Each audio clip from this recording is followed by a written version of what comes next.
Assalamualaikum warahmatullahi wabarakatuh. Pada video kali ini saya akan mempresentasikan tentang ujian akhir semester rekayasa perangkat lunak sistem informasi. Yang pertama itu software design strategi. Itu ada dua, ada function oriented dan object oriented. Selanjutnya itu sebelumnya saya akan jelaskan dulu apa sih itu function oriented dan apa sih itu object oriented. Function oriented strategi bergantung pada penguraian sistem menjadi sekumpulan fungsi yang saling berinteraksi dengan sistem terpusat yang dibagikan menjadi fungsi-fungsi ini. Strategi klasik dalam desain perangkat lunak disebut juga struktural method atau tradisional. Strategi ini telah dipraktikkan secara informasi sejak program pemrograman dimulai. Program didekomposisi menjadi subrutin yang bersifat fungsional. Nah, contoh dari sistem pemrosesan transaksi adalah perangkat lunak yang mengontrol ATM.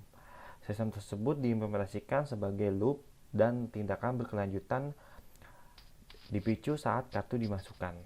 Fungsi yang dipanggil seperti dispense cash, get account number, order statement, order checkbook, dan lain-lain dapat diidentifikasi yang tindakan sistem. Nah, di sini function itu juga menggunakan data flow diagram. DFD itu merupakan model sistem grafis yang menunjukkan semua utama persyaratan untuk sistem informasi dalam suatu diagram. Input dan input, proses, dan penyimpanan data ditekankan pada aliran data.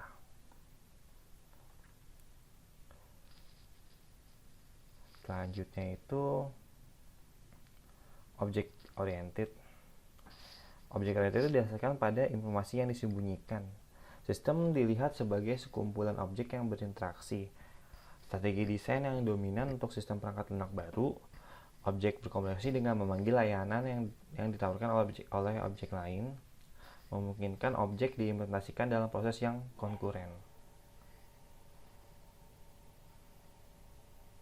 Oke, selanjutnya saya akan menjelaskan tentang software maintenance, preventive maintenance, dan preventive maintenance. Apa sih itu? Saya akan menjelaskan.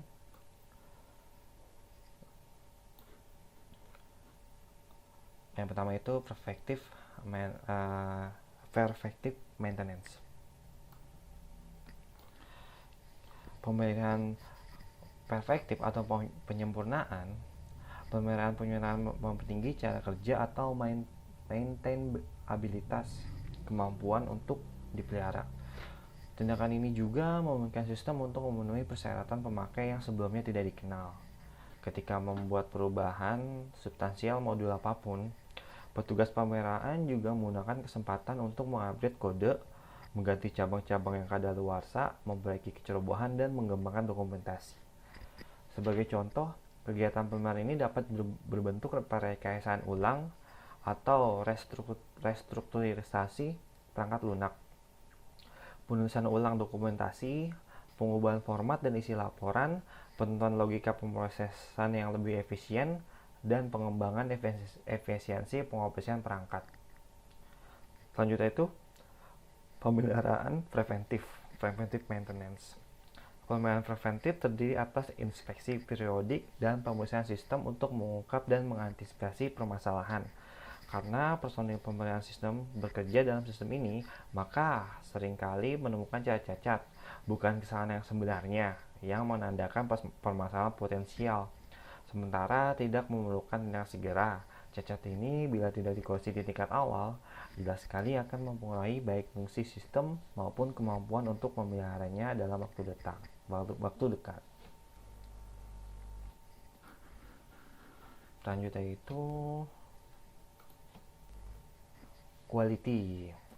Ada quality of control, quality of design, quality of conformance.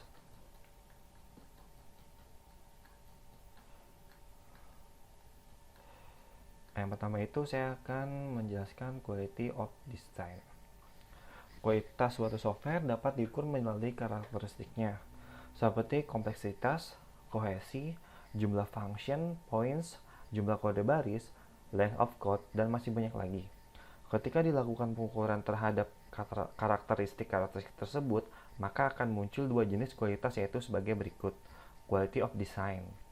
Kualitas ini sangat erat hubungannya dengan desain dari suatu produk software, tingkat material, toleransi, dan performa suatu spesifikasi. Berkontribusi besar kepada kualitas. Selama semakin tinggi tingkat material yang digunakan, semakin ketat toleransinya, dan semakin tinggi performa level yang dispesifikasikan, maka kualitas software semakin meningkat. Jika produk tersebut sesuai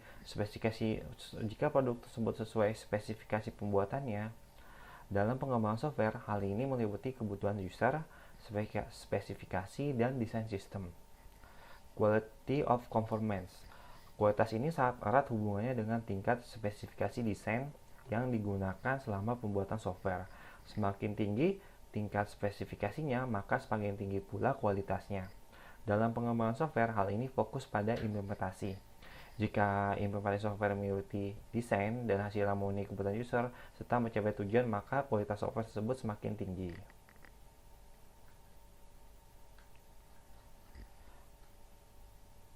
Quality control. Quality control ini berfungsi untuk jadi sebelum produk atau software diluncurkan kepada user, sebagai seorang pengembang atau developer, kita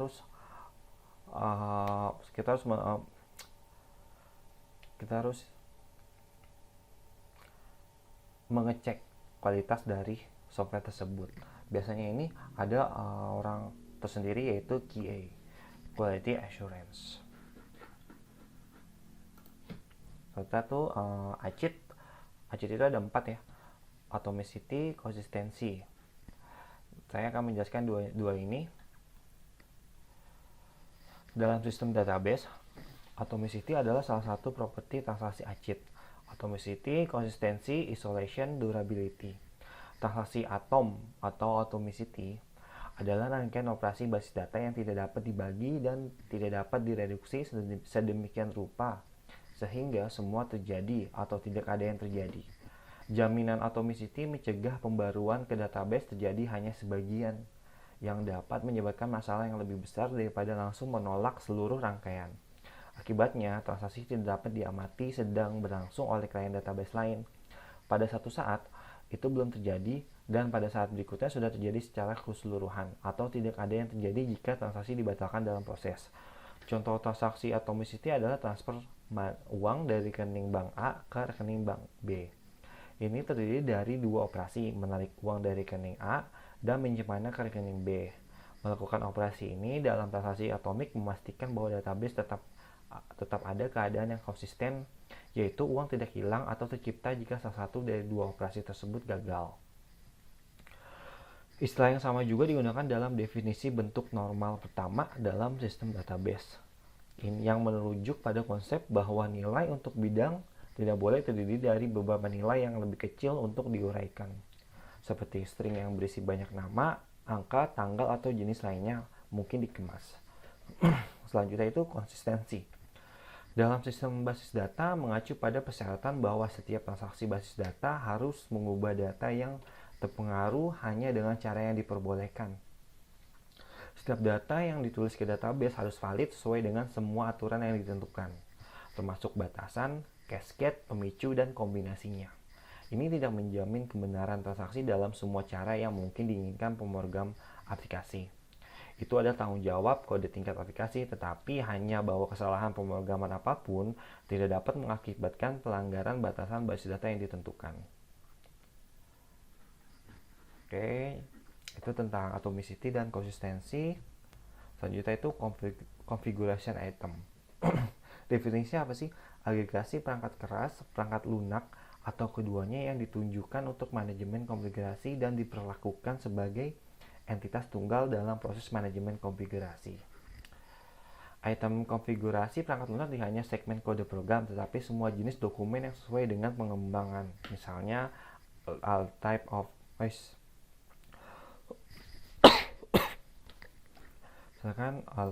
code files, driver for test, analysis of or design document, user or developer manual, system configuration. Dalam beberapa sistem tidak hanya perangkat lunak tetapi juga item konfigurasi perangkat keras, CPU, frekuensi kecepatan bus. Nah, yang terakhir ini software configuration management plan. Apa sih itu? Ketika kita membuat perangkat lunak komputer, pasti ada perubahan dan karena itu pasti terjadi. Kita perlu mengolahnya secara efektif. Manajemen konfigurasi perangkat lunak (SCM) sering disebut juga manajemen perubahan (change management). Adalah serangkaian kegiatan yang dirancang untuk mengelola perubahan dengan mengidentifikasi produk atau hasil kerja yang kemungkinan besar akan mengalami perubahan, membuat hubungan di antara mereka, menentukan mekanisme untuk mengolah berbagai versi produk kerja tersebut, mengendalikan perubahan yang terjadi, dan mengaudit dan melaporkan perubahan yang dilakukan. Siapa yang melakukan? Setiap orang yang terlibat dalam proses pembuatan perangkat lunak terlibat dengan manajemen perubahan ini sampai batas-batas tertentu.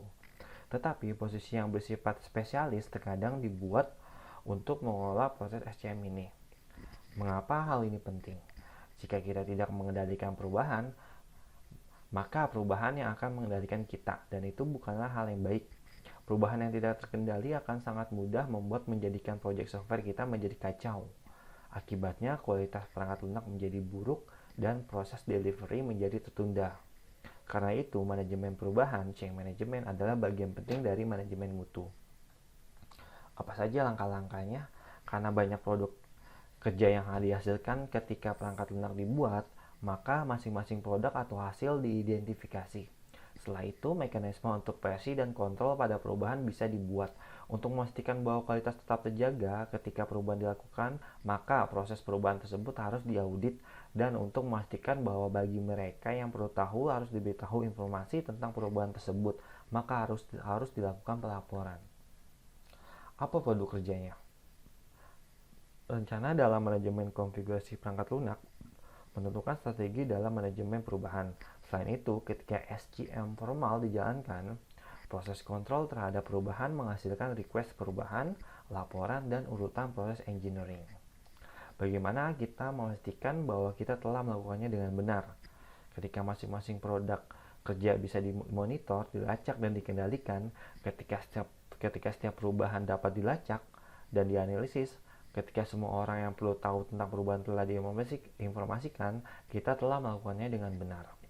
Beberapa elemen dari manajemen konfigurasi software (SCM), Software Configuration Management, yaitu komponen elements, sekumpulan dari tool yang dipasarkan dengan manajemen sistem data seperti database yang memungkinkan akses ke data tersebut dan melakukan pengaturan terhadap setiap item konfigurasi software. Proses elements merupakan kumpulan dari prosedur dan tugas yang mendefinisikan pendekatan yang efektif untuk melakukan manajemen perubahan melibatkan semua yang terlibat dalam manajemen. Construction elements, kumpulan dari tool-tool yang mengautomasi pembuatan software dengan memastikan validasi komponen yang layak, misalnya versi yang benar. Human elements, untuk mengimplementasikan SCM yang efektif, tim software harus menggunakan sekumpulan fitur, tools, dan proses. Elemen-elemen tersebut tidak saling eksklusif. Sebagai contoh, komponen elements bekerja bersama dengan construction elements ketika proses perangkat lunak berjalan. Proses elements memandu banyak aktivitas manusia yang terkait dengan SCM dan karenanya dapat dianggap sebagai human elements juga. SCM Repository. SCM Software Configuration Management Repository adalah sekumpulan mekanisme dan struktur data yang mengizinkan tim software untuk mengatur perubahan dalam cara yang efektif. SCM Repository menjalankan fungsi-fungsi berikut: integritas data, berbagai informasi, integritas tool, integritas data integration, penegakan metodologi, standarisasi dokumen. Repository fitur merupakan fitur-fitur yang dapat digunakan untuk melakukan fungsi dari pengaturan konfigurasi software. Berikut adalah beberapa fitur dari SCM repository. Versioning. Pada fitur versioning, dilakukan penyimpanan semua versi software untuk memungkinkan pengaturan secara efektif untuk produk yang akan dirilis dan untuk mengizinkan developer untuk kembali ke versi sebelumnya. Dependency tracking dan change management. Repository mengatur hubungan yang sangat beragam antara data elemen yang disimpan di dalamnya. Requirement tracing menyediakan kemampuan untuk melakukan pelacakan semua perancangan dan konstruksi komponen yang dihasilkan dari proses spesifikasi requirement. Configuration management menjaga track dari sekumpulan konfigurasi yang mempresentasikan milestone dari proyek tertentu. Audit trails menetapkan informasi tambahan mengenai kapan, bagaimana, dan oleh siapa perubahan dibuat. Sekian penjelasan dari software configuration management. Terima kasih atas perhatiannya. Wassalamualaikum warahmatullahi wabarakatuh.